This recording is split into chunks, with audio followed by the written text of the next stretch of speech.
Hi, this is Susan Tyson with Firefly Fuel. I'd like to introduce you to two new products that we designed and had manufactured. They are refillable Tiki torch canisters. They come in two sizes.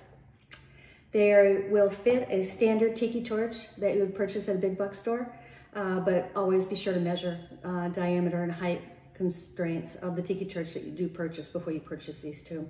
The shorter one right here is made out of polished stainless steel. It measures 5 3/8 inches tall, and it has a 2 5/8 inch diameter, and it holds about 6 ounces of fuel.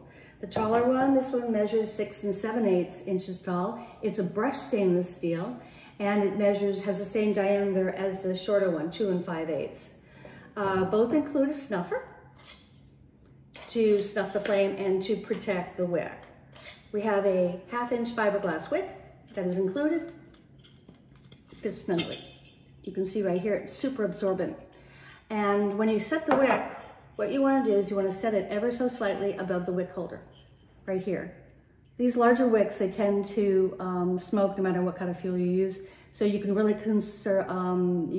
adjust the smoke and the conserve fuel by setting it very, very short, just enough, as I said.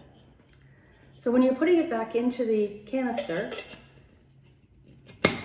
when you do that, sometimes it'll pop up because the wick it's pretty long. It goes to the bottom. So you can put your figure right there, or you can cut the wick down to size. So now I want to point out another thing. This gets super hot. I mean, it'll be super hot within 10 seconds of lighting. So if you want to adjust the wick, blow the flame out and let it cool down, or you can always have a towel nearby and then pull it off like that and then make your adjustment. So there is no fuel included with these. We suggest using Firefly Safe and Green or Firefly Tiki Torch Fuel. So the next video, I'll show you what these canisters look like when they're lit. Thanks for watching.